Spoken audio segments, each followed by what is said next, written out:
The following program is being brought to you by Reign of Fire Radio, a media outreach arm of Reign of Fire Evangelical Ministries. Our commitment is to sponsor programs that will assist in living a Christian life and win others through teaching the finished work of Jesus Christ.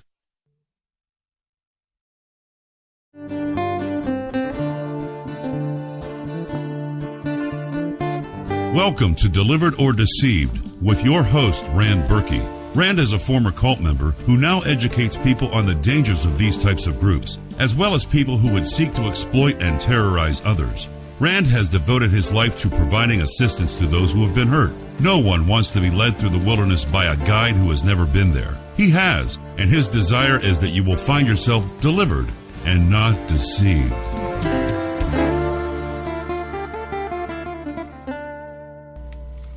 Good evening, ladies and gentlemen. Welcome to Reign of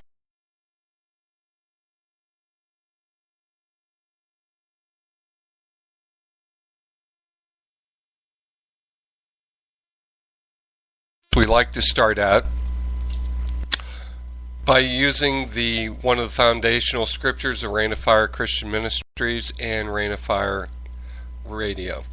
In Luke 4:17 through 19 it states, "And he was handed the book of the prophet Isaiah. And when he had opened the book, he found the place where it was written, 'The Spirit of the Lord is upon me, because he has anointed me to preach the gospel to the poor. He has sent me to heal the brokenhearted, to proclaim liberty to the captives, and recovery of sight to the blind, to set at liberty those who are oppressed, to proclaim the acceptable year of the Lord.' Christ is the message, and I'm only the bearer of the message."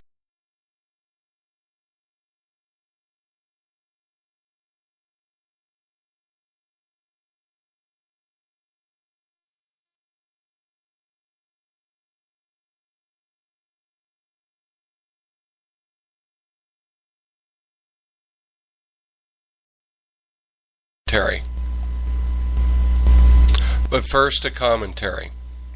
It seems like the last day has brought an insidious,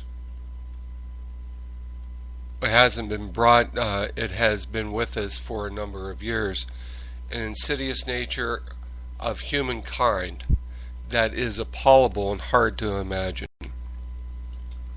Now, I understand a lot of people out there may not understand the whole dynamic of what goes on within a cult or a terrorist organization, and that's understandable. I happen to have first-hand experience with this happening in my life, and this is what this book is about. But the contemptible act of contemptible people cannot be tolerated. Yet people don't understand, well, this was somebody that was born in the UK, even though he had a Middle Eastern background, so to speak, and he was Muslim. Why this radicalization? Why did this person take it upon himself to do this? And once more, how did he do this in the light of growing up in a democratic society? What caused him to be so disenfranchised that he ended up doing this deplorable act? And were there others involved? You know, we'll never know about him. We'll never know about many others. The World Trade Center, the Orlando shooting, others that blow themselves up in the name of their religion or the name of their cause. And people don't understand, or they are afraid of looking at that person, seeing what they did, and saying, could I be like that? Could this happen to me? Could I get to such a point where I would do something like that? And the problem also is extremism breeds extremism. Extreme acts by individuals end up causing other extreme acts. We can find that even sworn enemies are now banding together. The enemy of my enemy is my friend. As we're seeing what's going on in the Middle East today and also within European nations. There's innocent people. However, those people that would blow up others believe that there's none that are innocent. We look at these people and saying, well, and it was a good fact that was brought out that there are more Muslims being killed by Muslims than there really is anybody else, if you think about it. When we're going to ISIS, ISIL, Hezbollah, Al-Qaeda, Taliban, we're looking at all those and saying, well, they're murdering they may be murdering Christians and they may be murdering Jews, Hindus, which is deplorable, extremely deplorable. But the fact is they're destroying people in their own religion. And that begs to wonder why. Why is this extremism going on? And the first thing I'd like to say is that within Islam, the leader himself, Muhammad, was a violent person. And he took violence as a form of being able to convert others. Whether by converting others by fear or by convincing them or by drawing them with gifts or whatever. The whole idea of Islam is that everybody turns Islam or you're an infidel. This is juxtaposed against Christianity, where Christians will give up their lives for other people, not to kill other people. But what you find in these terrorist organizations is that the leaders will convince others to die for them, and they will not die for their people. Just as Jesus did, he died for those because he wanted to save them. So we're to, what they say is to pick up our cross and follow him. Our goal is not to kill people in order to get them saved. Unfortunately, you can say that is a brand that has been put on Christianity, and with really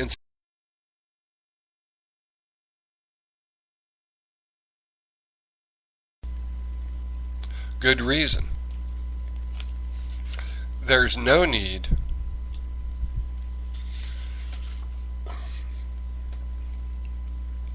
for that to happen with a Christian.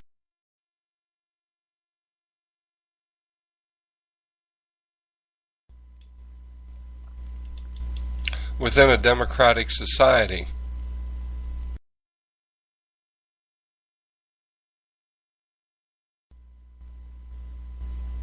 we should learn to live with each other in some sort of harmony, knowing that, at least for the Christian, to do good is to draw people to Christ rather than to try to cause fear, which will drive people away from Christ.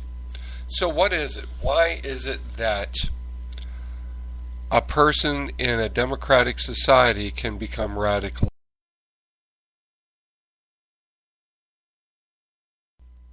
What does it take? Is that person so twisted and demented that that would happen to them? Is it something that could happen to anybody?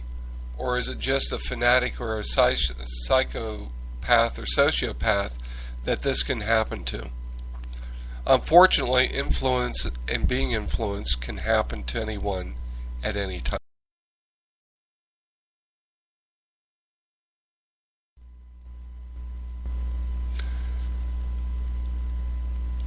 And unfortunately, what can happen is that we don't want to see that individual could be just like us.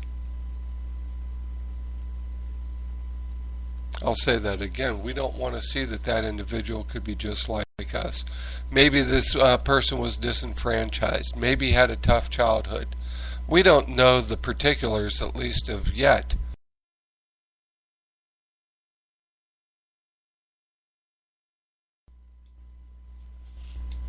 Why he became that way. All we know that he did, and it was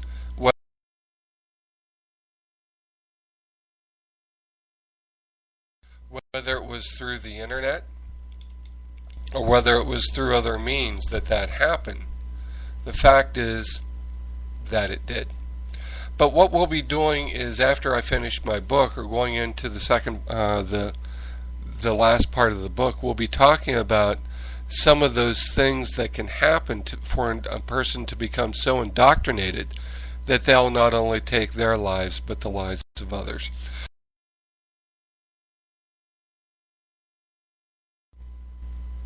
So with that to be said, I'm going to go into chapter 4 of my book, and I have it set chapter 5, but it's actually chapter 4, which is Becoming a Leaf or Indoctrinated. And the entrance into it, it says, "Study to show thyself approved unto God, a workman that needs not being ashamed, rightly dividing the word of truth."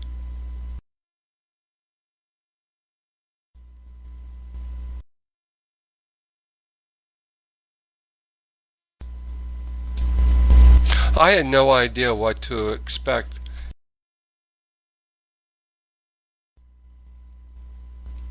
at Rose's place. She answered the door with, "God bless you. How are you doing?" Then she led me up a long, narrow flight of stairs. At the top she showed me into a living room, where two men sat with open Bibles. We made introductions and the fellowship began. There were only 4 of us, the 2 men, Rose, and me. Far fewer people than I had anticipated would be there. The get-together was pleasant and seemed innocent enough. We began by singing a few songs.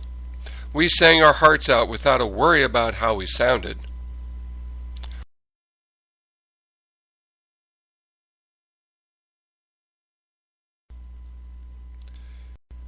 An expression of our heartfelt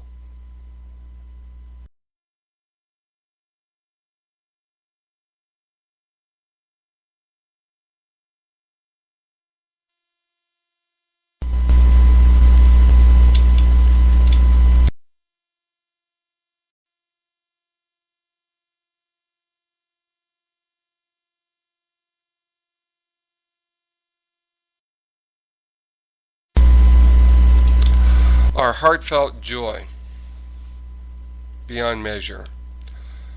Rose was comfortable and confident as our leader. She directed our singing.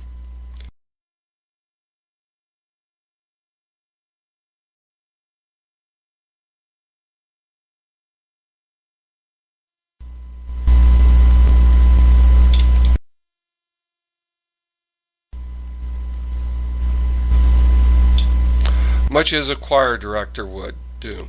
I found that to be curious, since there was only 3 men singing. The singing ended, and Rose asked if we had prayer requests. In response, one man prayed aloud. As he did, Rose instructed us to pray silently with him, and told us to visualize his prayers were being answered. I never prayed in this way before, but it seemed okay to me, and I felt no discomfort with it. Prayer time ended, and Rose handed